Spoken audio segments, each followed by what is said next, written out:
Affordability? Yeah, we're going to talk about affordability. We've talked about it a little bit before, but now we're going to concentrate more on the fact of how we can make Toronto more affordable, or what the government is really doing, which I honestly don't know what the government's doing. I think every article that comes out, I'm more confused. Look, I get it. The Toronto real estate market is confusing. Whether you're a new or experienced investor or just looking for a home to raise your family in, join us at Broadview Table Talks as you sit around the table with my friends and talk about the real estate and the ever-changing market in Toronto. Everyone, welcome to another edition of Broadview Table Talks. I can tell you what's happening in the Bank of Canada. Yeah, I mean, it's part of it, right? Yeah, it's all part of it. So federally, the Bank of Canada, it's supposed to be an independent organization, I guess. It's not supposed to be governed by the current politics and power, whether it's left wing, right wing, whatever. It's just supposed to be completely independent and enacted by the Queen. I think there's a governor or whatever. Anyway, so they're setting the interest rates because they think that inflation is going through the roof, as we all know, trying to kill house prices. And everybody thought there's no way they're going to hurt house prices because, it's a big part of our economy and it's people's wealth and you're eroding all that. And guess what? It's happening. Because the worst thing that could happen, even worse, is having inflation just go through the roof and nothing's affordable anymore and nobody can afford to get anything, right? It just further exacerbates the divide between, the wealth gap, I guess, right? Mm-hmm. And when all the jobs were shut down and during COVID, really what happened was the low wage earners, the people working hourly, things like that, right? They're the ones who got shut out of jobs and they got CERB and all that. But at the time, people who had jobs like us, we were fine because life kind of went on, right? Yeah, we made do with Zoom and, masking and online only appointments and things like that. And business still got done. So wealth still got transferred and we all still had jobs. But the people working hourly in service industries and things like that got shut out. And typically those are renters, and they're the ones who really suffered the most. So now it's kind of their turn to shine in a sense, right? Even though rents are going up, wage inflation is going up as well too. So the asset owners are the ones suffering. Now the problem is it's not going to change anything with housing affordability, in my opinion.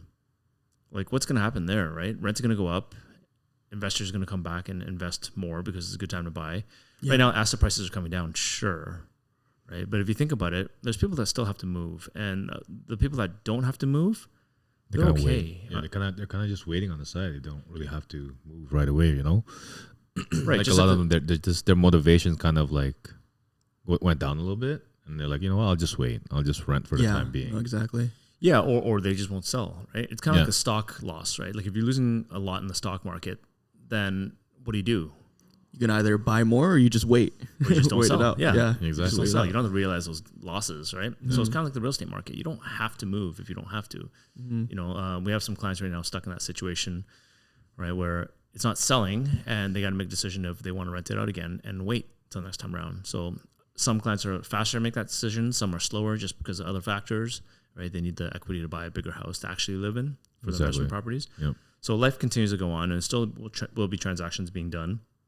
But ultimately, a lot of people that are sellers don't have to sell. So that's why prices are generally a little stickier, and they usually stay higher because they don't have to, right? And obviously, there's people that will have to sell, and those are the ones that will transact. So volume is going to go down a little bit for sure. So it will make prices a little lower in the short term, but in the long run, I think it's still going to go up because we have 450,000 Canadians or new Canadians coming to the country. Mm-hmm. Yeah. So it's going to be a gradual increase instead of just a crazy hike that was happening the past couple of years. I don't know, man. I think if they drop interest rates, it'll go back up pretty quick. I used to think the real estate market was slower, prices don't fall as fast and prices don't rise as fast. They don't, I guess, in general, but they do move pretty fast within a month, or two. So how can the government make it more affordable? First of all, it all comes down to supply and demand. At the very basic of it all, supply and demand. If you're able to create more supply, then, that'll regulate itself in a sense, right? Mm-hmm. Of course, there's issues and a lot of considerations. And the reason why supply isn't created so fast is because there's so many things to do with it. Infrastructure can't handle it, right? From sewers and roads, even schools, things like that, even environmental preservation as well too. You don't want to just raise everything and turn it into concrete towers. Yeah. Right. So that's why development hasn't been able to create so fast. And then also the NIMBYism. It's probably the biggest thing is that yellow belt, right? Yellow belt is kind of like that. It's not like the greenbelt where, above the oak ridges, you can't build past because they're trying to preserve, environmental things with like farmland. And I guess if you have a lot of development up north, there's going to be a lot of urban sprawl, which will create more CO2 emissions from cars driving all the way up there. Just everyone just moving further out. And all of a sudden we're just a land of concrete as opposed to farm, where we live sustainably. Yeah, they talked about like everything so descriptively, talking about like the emissions because everybody's still working in Toronto, so they gotta travel all the way from up there. Right. So it sucks. The plan that Dougie, my boy Doug Ford, was talking about. He was talking about targeting. His aggressive plan was to target those parks first, which is a shame. But like we don't have a lot of land to work with, so you can see why it's so difficult to actually increase our supply. What do you mean target those parks? Just turn parks into concrete. Way. Is it really doing that? Well, that's what the aggressive plan kind of seemed like it was going towards, but I don't know what these articles are saying anymore. A lot of people are going to disagree with that. Yeah. But anyway, so you can see in a modern society like a democratic society like Canada, where everyone has a say. There's people that love parks and people that don't love parks and think they don't use it and stuff, right? So there's a whole bunch of opinions. Whereas you have a one-party government, in different parts of like Asia or something, they'll just come and say like, nah, we don't need that, and just get rid of it, right? Yeah. Well, not as simple as that, but like in a basic kind of idea. Anyway, back to the Yellow Belt. So Yellow Belt is just anything south of that, and where it's all low-rise single-family housing, or maybe even dual-family, but basically single-family zoning, like the houses that you typically see. And when you try to bring a building into that community, like even our community where I live right now, like there's a lot of people oppose the development because they don't want all these random people living there. Seemingly, they don't want the density because it means a lot more like congestion, and you can't find a place to park in your street. And it's no longer safe for the sidewalks for your kids to walk on because there's cars running you over all the time, right? Right. Like they don't want to live in downtown Toronto. They want to live up, wherever, right? Midtown, wherever they're living, right? And in a small note, though, like even something like a wage cap kind of thing, because people moving into those apartments are going to be relatively lower. They don't want that there, right? They don't want this NIMBYism, not in my backyard, right? So there's that. And then what the government's trying to do also on top of that, like the municipal government, Toronto government, they're trying to do the laneway housing and garden suites. Is that Ontario or Toronto? Anyway, Toronto just voted for garden suites. So you can build like an accessory dwelling unit, ADU is what they call it. So you can have another property on your property. And that basically, in theory, if everybody does it, it doubles the amount of population or supply that we have, right? Yeah. In theory, or even a portion of that. And then you can have potentially even 2 units in the main house and the 1 unit in the garden suite, and then potentially even 2. So you could have up to 4. I mean, I know California does that. They allow 4 units as of right into the property land, right? So that would be a way to increase density or lower the prices, make things affordable. Ultimately, you might think, why are we continue to have mass immigration into Canada, 450,000 people per year and increasing up to potentially 500,000 people a year? Well, I'm sure the federal government made a decision and did some StatsCan or whoever made that decision to realize that, or at least give the data for it. So our population is aging, right? Mm-hmm. As people get older, the baby boomers, they're dying off. I would say retiring. Retiring. They're exiting the workforce, and we need to replace that, right? So we don't have we have a shortage of skilled labor. If you try to look for like an electrician or plumber or anything, like a tech worker, even if you're in that field, right? Yeah. It's hard to find good help. Like I'm sure you guys have heard that saying. It's hard to find good help. Yeah, all the time. So I think they're making a decision to say that we need to replace that and grow our population in order to make it thriving, surviving. Because not only is the workforce dying, I mean, the people, like if they're not working, they're not paying taxes. They're not paying taxes. Who's going to support the Social Security or the older age people that need that safety net, right? Or even the lower, people with a low poverty line kind of thing, right? Mm-hmm. Like our social welfare system is going to disappear or it's going to crash. Healthcare system. So we need to have immigration, and I'm not disputing that. I don't have the data to dispute that. But ultimately, I think that's why we're doing it. So we got to house these people somewhere. And then not only the people, like the workers, the skilled laborers are coming here, their families need to come here eventually. Yeah. So you could see why we have a mass immigration problem and a big problem on our hands. And I don't think any one person has the answers to it. And if you do, then you might be too, partisan or whatever. Yeah. It's not going to please everybody at the end of the day. But I don't think there's a good solution for it. Cheap money will just further divide the wealth gap. It'll make people that have assets have even more assets, and people that don't have it even harder for them to get on the train. But then making money more expensive obviously creates us into a recessionary environment. Not even housing, not even house prices coming down, but more so that all other aspects of the economy kind of shrink because of that, right? Mm-hmm. So that's the environment we're in now. And to be honest, it's kind of scary. It's kind of scary because life goes on, like I was saying. Mm-hmm. You know? Yeah, it is. I mean, so what I was talking to you about earlier, it feels like it's like a Toronto problem, but they can go elsewhere too. Like, what about places with more empty lands, like Ottawa or something? Yeah, At least sure. because it's generally an Ontario problem. It's not, or even Canada. I think it's a Canada whole problem, really, because our house prices are like 10 times the amount of what some other places in the States are. You know, went down to Texas, and it's like you can buy a detached. It was like a semi or a townhouse for like 300,000 American, whereas here it might be even, you know, 2 million, probably something like that, right? Which is crazy. Yeah. And you can get away with like even 200. So anyway, so let's call it a tenth of the price, right? So definitely Canada, it's a big problem here, and our debt to GDP ratios, like we're 300 something percent, 350%, something like that. Debt to GDP. That means Canadians owe over 350% of what the income is produced, right? Probably because our mortgage debt is so high and all that. Spending more than what we can actually make. Yeah, and it just don't gets live by worse the and means. worse. Well, yeah, I don't know about living. It's just affordability. It's just not there. Like the house prices are so high. Mm-hmm. But you're right. You can move within Canada, even within Ontario, to find cheaper places. Ottawa is still pretty expensive relative to the income that you make over there, because you also need a job, right? Yeah. Not everybody just moved to like some small town and call it a day. Mm-hmm. Yeah, I was gonna say obviously people are coming here or Vancouver. Yeah, for more like opportunities a reason. down here. Right? Yeah. Yeah, we're the economic engine of Canada for sure. And if you want to live in Canada, where it's very safe politically, economically, you know, it's good schools, good healthcare, and all that stuff, you're going to want to live in Canada, and then you're going to want to live in Toronto because that's where the jobs are, right? Or Vancouver, or Montreal, or maybe Halifax, Calgary, places like that. But you know, there's something for everybody. And yeah, you're right.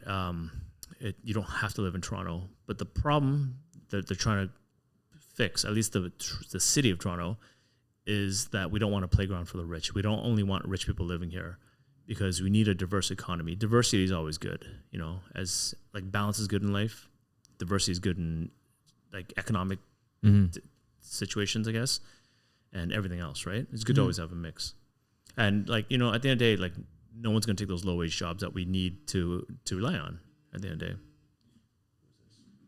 All right. So that being said, how else can we make housing affordable? What have you seen so far? Well, other than just having people trying to get back into the market, but it's just collaborating with other people. That's basically it, right? Collaborating, shacking up, like, you know, like couples and and like that, just to make them to be able to afford certain things, you know, or like renting out their place. Like, for example, for me, that's what we're gonna do, right? Gonna rent out my place and living into one place, so we kind of save money here and there, so we could do other things, or, you know, invest in other stuff. Right, so it's like another way of being affordability. So Bader's talking about individual affordability, yeah, and Neil was talking about like overall how to make Toronto more affordable, I guess, right? And another way to make Toronto more affordable is, it's really bad, but another way to do it is continue to pump inflation, continue to print more currency and dilute your currency, so that the debt you have right now is going to be worth less, because currency is going to be worth less. So say you have $1 million mortgage, that $1 million will be worth less in the future, right? By diluting the currency, if you're looking at a macro perspective. But if you're looking at the individual perspective, yeah, I think shacking up together is a great thing to do for investing together, or even buying something together. There's also that program where the federal government can invest in to help you as a first-time buyer, right? Which, you know, there's controversy on whether it's a good project or not, a good program or not. But they'll invest up to, I forgot, how does that program work? It's the first-time buyers, right? Yeah, I'm not sure, but I thought it's just very controversial, just because just the rates in general. It's not favorable. I don't all the think time. it's that. It's not the rates, because what they're doing is that they can invest at whatever percentage. I think it's 15%. I gotta look it up, but they can invest with you, or maybe it's 10%. But they can basically loan you that amount, and they're buying into the property with you. With you, yeah. However, now the problem is when you exit, when you sell, and the gains that you make, they're going to realize some of those gains too, 10% of the gains, or whatever the percentage is, right? So will that stop you from renovating your place? Because really you're going to pay 100% of the renovations in, but you only get 90% of the gains. Got it. right? Yeah. But I guess the same as rental, right? Like Yeah. if you're renting the place, you're not going to improve the place anyway because it's not your place. You're not going to put capital improvements to it. At the same token, they're also if you lose money, the government will take that 10% hit or whatever percentage that is. However, the CMHC, they just changed it recently where it says maximum of 8%. So if there's an 8% appreciation, if there's like a 20% appreciation, it'll cap it at 8% that they get back. And same with the losses too, 8% loss. It doesn't sound too bad. It's not a bad program, actually, I think. If you are just trying to strap everything together to get into the housing market, like you can afford the mortgage, but you just don't have the down payment. This down payment assistance program, I think, is actually pretty good. Yeah. If you're a first-time home buyer.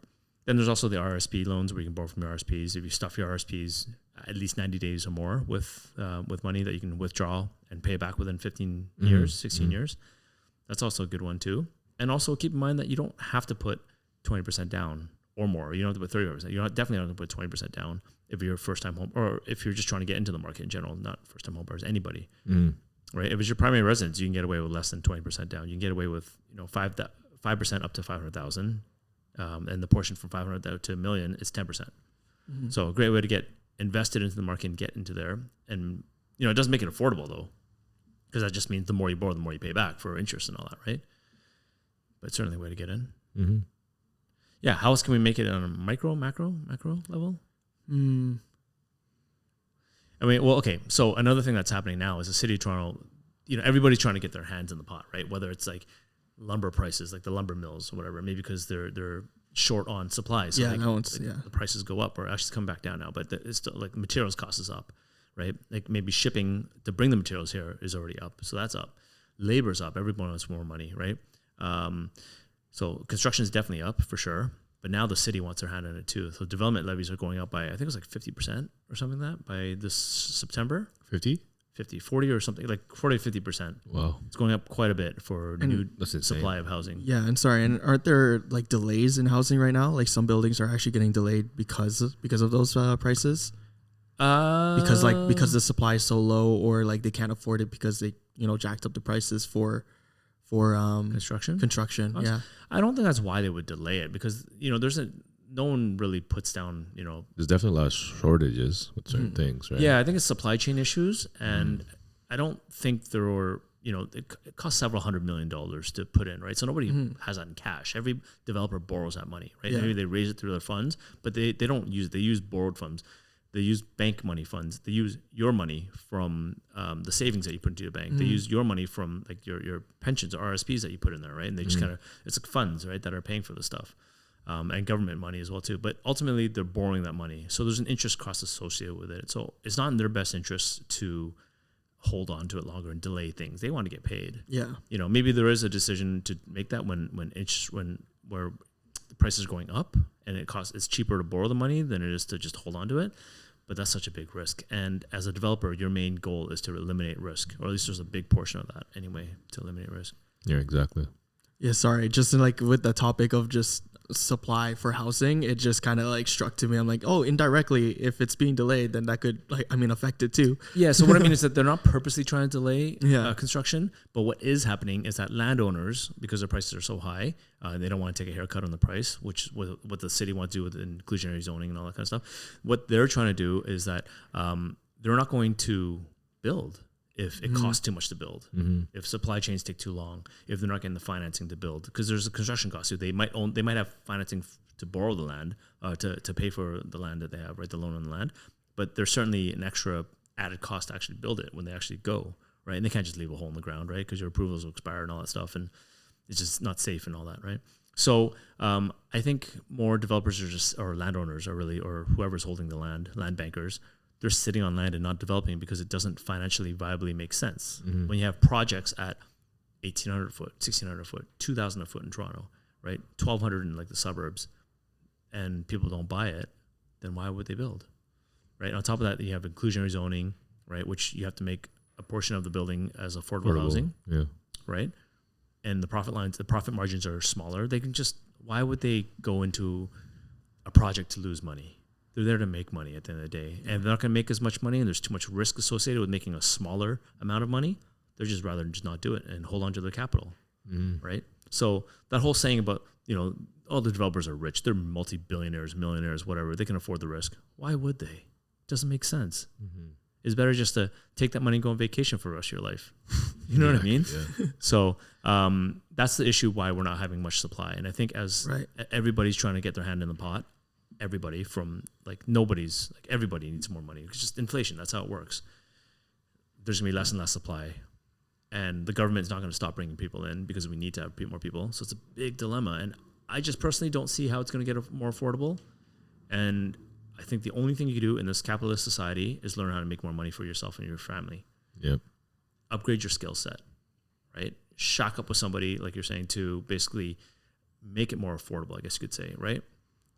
Like there's strategies we can use, like, you know, they call it house hacking. Like basically if you bought a house, just say, forget about the condo section, but like even if you bought a 2-bedroom condo or like a house, right? You rent out a room to a roommate or get a roommate and offset some of that cost, right? Get a multiplex. Right. Buy a multiplex if you can, right? Like it's not feasible for everybody in Toronto. I'm sure like maybe a 1+ den would be more feasible, and you rent out the den or you live in the den, or rent out the whole thing altogether and live with your parents while you're, you know, letting that equity grow.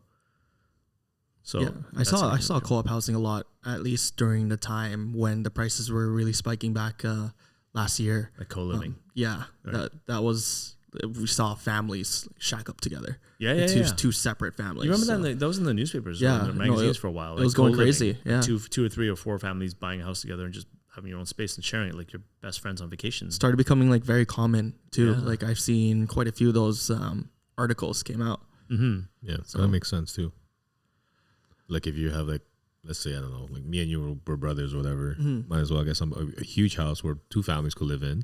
And then after just when time is when you sell, that's when you end up like, you know, kind of, this is how much we got it for, and then split the profits and then go your way. Right. Yeah, for sure.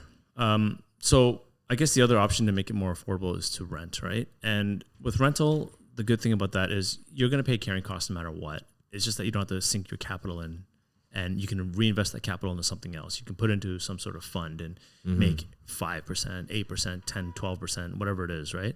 And continue renting. That could work as well too. Yep. But you got to keep in mind that when people say interest rates are so high, right? The interest rate on renting is 100%. Yeah. If you think about it, because you're not getting that money back. Yeah. Right. Whereas with owning something, yes, you pay a little bit more per month, but then a portion of that, your principal payments, if you're amortizing the mortgage, will go back to your own pocket because it pays off your mortgage. At the same time, it also appreciates. So you get to potentially see appreciation, potentially. Right. I just don't see how it's going to get any cheaper with money printing, with quantitative easing right now. Yeah. When they're diluting the currency to pay off the outstanding debt that we have, right, as a country, right, and also to meet our debt payment obligations. So they're going to continue to print more money, and I just think money is worth less and less and less, and everything else is not going to go down. Maintenance costs aren't going to go down. The cost to replace a roof isn't going to go down. The cost for security in a building or cleaning staff or whatever is not going to go down. So condo fees are going to continue to go up. So I don't know. I just don't say, and interest rates are on the rise. Sure, that's temporary, maybe, hopefully. And then when you have transactions, nobody wants to sell at a loss either, right? No, they won't. So they're going to continue holding on until it sells higher. So I just see prices continue to go up because of that. Especially the areas that you live in, you know, the outer parts of GTA, yeah, they're getting hit, but the central part, like the central of GTA, they're still selling at a great price. Yeah, for sure. So it's not like they're losing. Funny enough, I actually had a conversation this morning with somebody about that. They were asking, would it be better to invest into a property outside of the GTA, outside of the main Toronto core? Hoping for a rebound? Well, hoping for a rebound, but it's also cheaper. Cap rates are generally higher, which means that you'll get relatively the same amount of income. So I put it this way. The proportion of income to what it costs to buy it is a lot higher. So you get more income versus like the prices is lower and the income is either higher or just like, you know, the ratio is better. Yeah. Which is called the cap rate, right? So over there in the outer suburbs is better. But the way I look at it in Toronto, there's more of a market down here. There's more people wanting to live down here. And by default, by extension, there's more people that want to buy here. There's a bigger buyer pool. Yeah. Right? And when you have a bigger buyer pool and bigger market, you generally have higher prices. Right. With the fixed amount of competition or fixed amount of supply. Right? So I personally would rather buy in a lower cap environment where prices appreciate more or tend to appreciate more because more people want to be here. Right. than going out there and taking a risk on that. Sure, you might get better cash flow. Sure, debt might service a little bit better. But the problem is I just don't know what the upside is. And when the market turns a little bit and when the market shifts, guess what's happening? Guess this is the first one to shrink in price. And we're seeing it right now. Yeah, we see it outside. Right now. Yeah. Because there's less and less Suburbs buyers out for sure. there. Yeah, There's exactly. market share out there. Especially now everything's opening up. Everyone's going back to work. People are going back to the office. So it's like no one's really running out to the west. I'm sorry. And why are offices suburbs. downtown? Because it's wonderful to be downtown. There's like so much, even between companies, you have so much collaboration. Yeah. Like, if you're a bank, you want to be close B2B. to right. B2B, business to business is all there, right? You want to be close to the bank. You want to be close to software companies. You want to be, it's all integrated. Plus the lifestyle is so much better here. Yeah. Mm-hmm. Right? You own a club. No, I don't. But he pretty much does. So, I mean, like, at the end of the day, like, it's so nice to be down here, and that's why there's going to be a big population. And I don't know. It's a recipe for growth. I can't see it stopping unless the government intervenes, which they're doing, but it's just a temporary lid on inflation, on price appreciation. I don't think it's going to be there forever. No. Yeah. Ultimately, the question is just, it always goes back to, or what are they going to do? Sorry. Which is basically like, hopefully increase supply. Yeah, hopefully whatever plan they have. And also on top of that, supply doesn't increase that fast. By the time Yeah. you get all approvals, because you got to deal with, naysayers and people saying no for, everybody has a voice, right? So like, there's a reason why they want to hear, if you put an application out there, you can have your chance to put public opinion in there, right? And they want to get certain things like parks in return or whatever, infrastructure built out. They want to have time to do that, right? So minimum, you're going to take 5 years to build a condo project. Mm-hmm. And for a house, you're going to be at least a year and a half, maybe 2 years by the time it's you going finish to take everything. a while. I saw the article. It did say, like, I forgot what the number was, 3 million homes or whatever by 2035. So it's a while from now. Oh, yeah. So that was in the news like today, right? Yeah. So all the articles. That's right. That we cannot keep up with the pace of supply of building. So yes, everybody's freaking out right now, losing their shirt, thinking that price is going to go down. But I'm saying in the long run, as an investor, if you hold property, continue holding, and in fact, continue acquiring more. And yes, it might cost you more in the short term to, as interest rates go up and prices come down. So, okay, another question I got today was, should I buy now? What should I do with my money? I'm sitting on $1 million. What should I do with that money? Right?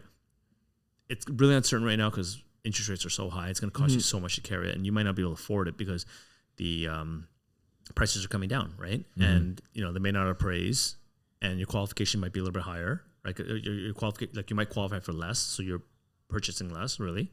So what should you do? Should you wait or buy now? So I said to the guy was that I think it's probably better to weigh out your options, figure out how much you can actually afford, but don't be afraid of buying now because you can always get a short-term loan, like a 1-year fixed-rate mortgage from A bank if you want to go A bank. If you can go to B bank if you want to, you get a 3-year loan. I don't care. Go variable. And then when rates come back down, which eventually they will have to, I'm pretty sure they will come back down. I don't know if they will have to, but they probably will come back down. They have to eventually. Or a year or so. I wouldn't say have to because we're so used to like low rates. But even if they do come down a little bit, you can refinance then at that point. Tighten your belt for the next couple of years, right? Just get in because I think the fundamentals, all signs are pointing to prices continue to go up because it comes back to supply and demand at the end of the day. Yep. With fixed supply, or just move out of the country. Just get out of here. Just escape the problem, right? I mean, anybody can do that. You can just go back to wherever you're from. You know what I mean? Just go. But immigration's not easy and a whole bunch of things, right? So, leaving your family and all the roots that you're planted down here is difficult. Yeah, we're not trying to be gloomers to everyone. By the way, we're in a great country, in a great city. So, and there's reasons why we have these problems because we're such a great city / country, right? So any major city, I think, is not affordable. You look around the world, if it's a world-class city, the people that own property are only the people that are not like, they're intergenerational wealth, in other words. So you don't look at an amortization of a mortgage in 25 years, 30 years. You look at through generations. Yeah. Right? Passing it down to the generations. That's how it works. You can only own in Paris if you've been there for 3 generations or you make a lot of money or something or whatever, right? But ultimately it's passed down. Otherwise it's a rental city. And Toronto is becoming a rental city. Not even a rental city, a roommate city. Oh, like New York. Right. You see those videos where living I sent it to you. Right? Yeah, literally, they living live in a 300 closets. square foot condo, right? Like, That's crazy. How do you live that? I mean, the studios here. No, it was 150 square foot. Remember, it was like, as tall as the other. That was 59.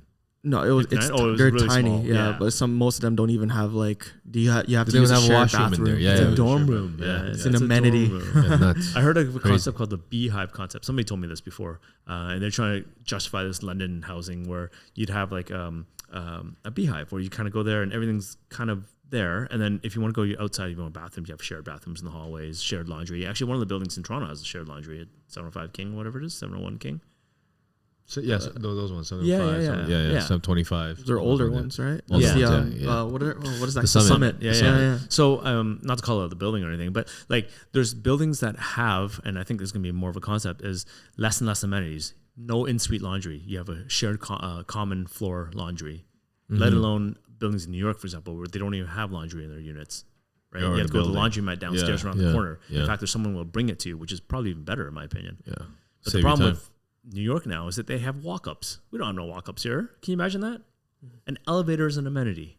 Yeah, You'd have to walk up otherwise. Walk up 6 stories. Yeah. That's crazy. I'm good. You know what I mean? And bring your laundry down or someone else. So actually, someone out there when I was out there, they said that the laundry service that they had only walked up 4 flights. After that, you're on your own.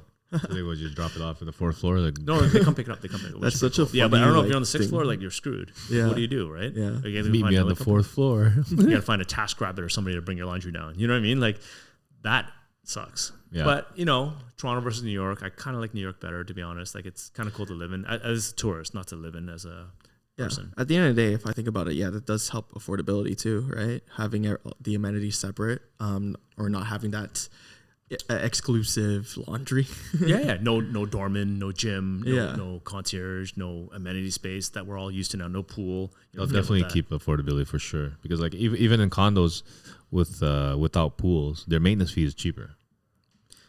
You know, Not all of them. I don't know, Most of man. them, most I don't of them. know. Yeah. they usually because Okay, of so pools are- everybody thinks that pools are run up maintenance fees. Sure, they do. But I've been on the board for 10 years for 2 buildings, and we both have pools in them. And they don't actually cost that much. There's a bit of repairs and maintenance. There's a bit of, extra utilities. Actually, a lot of more extra utilities. There's some policing that you have to do with like security guards and all that stuff. And there's some, like decking things you got to replace once in a while. But like it doesn't really cost that much more to run it, right? The reason why is because you have a lot more, like buildings with pools generally have more people. And when you have more people, you have more costs to share costs, really, right? So it's not like you have a 100-unit building. Like I don't know of any 100-unit buildings that have pools in them. Like that's just crazy. It's kind of like an individual, like in a single person in a single house. To put a pool in there, you might outweigh the cost. You're like, it's going to cost me X amount of dollars. I don't think I'm going to do it. It's going to cost me X amount to run it. Maybe not. But if you share it with 10 people, hey, maybe it's not a bad idea. Maybe what happens if you share it with 300 units, 400 units, 600 units, 700 units? yeah, true. Makes sense. Right? So if you're looking at a boutique building with a pool, with a lot of amenities, you bet your ass the maintenance fees are going to go up. But if you're looking at a 300, 400, 500 unit condo with a pool, yeah, it's nothing, honestly. Cool. I never thought of it that way. Yeah, that makes sense. Yeah. So, but then there comes with their own challenges, right? You're living now with 300 other people, right? Course, And then, course. elevators are always breaking down. And yes, there's a certain ratio of people or units to elevators that they have that city mandates. But the thing is they all break down, as we know, right? And elevator repair people are really hard to find. The unions are, there's only so many people that go into the trade in the first place. And then when they're in the trade, they're kind of, hold us hostage, right? So it is what it is. Anyway, these are the facts of life that we got to deal with, the constraints you have to deal with. Nothing's ever perfect. It would be nice to live in your parents' basement forever and not have to pay, or house or whatever, I shouldn't say basement, and never have to pay rent, never have to live on your own. But unfortunately, life happens. Your family might grow, it might shrink, it might grow, and you'll need to adjust your house accordingly, like little turtles and shells. 100%. Sinks, or what do you call them? Secret. Aquariums. Anyway, thanks for listening. Let's end off on a positive note. What do you want to say? Life is beautiful. Toronto's Nice. great. It's long weekend this weekend here. Enjoy, and have fun. All the best. yeah, hope you guys have a great long weekend and enjoy all the wonderful things that Toronto has to have offer if you're here in the city. It should be a good You weekend see- too. Just make sure you don't if drink I in was the park. if I was somewhere else, that'd be a problem. But because we're here in Toronto, there's a lot of stuff to do in Canada. Weren't you going to Cottage this week? Or you were just there? No, I went to Midland, like up north, a couple hours north, but there was no restaurants. So Oh no Uber Eats. They got Popeyes though. You said. They have no. Popeyes. No jerk chicken delivered to your door. Oh. Yeah, so privileged. See, that's why this is why it's hard to leave the city, That's why really, it costs or more to be in at least the GTA.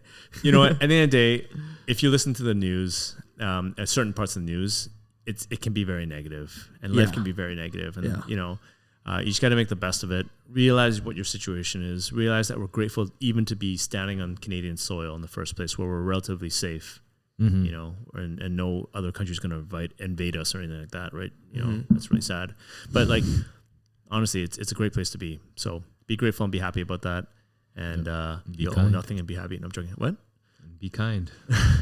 Be kind. That's it. Yeah, we're not trying to put any like gloomy news on everybody or be all like doomsday kind of vibes with our podcast. It's kind of how it turned out to be a little bit, but like, there's a lot of this positives. Is it, though. that We're turn out. being real. Yeah, Yeah. yeah. It's being real. Non-censored podcast. You know what?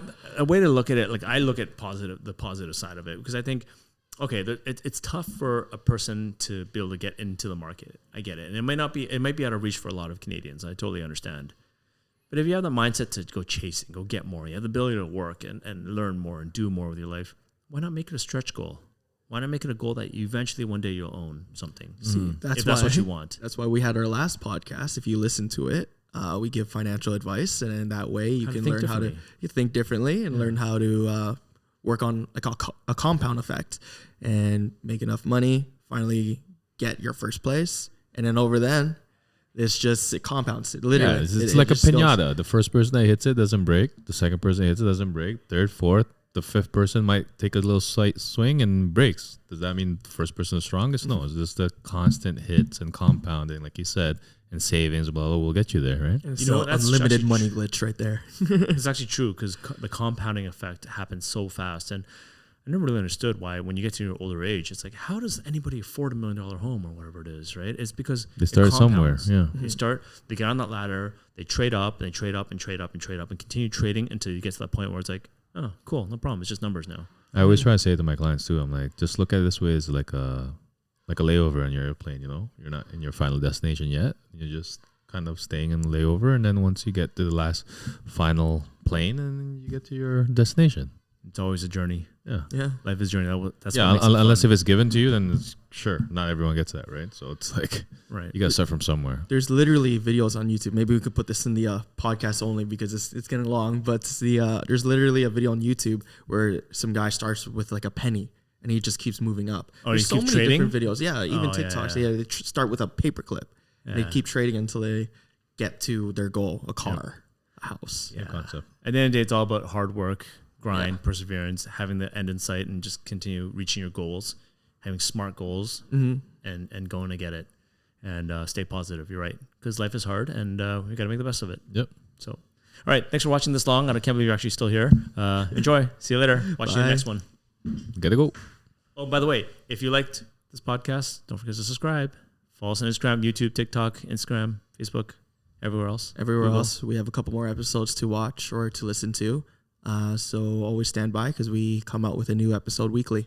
All right. Thanks. Add it up.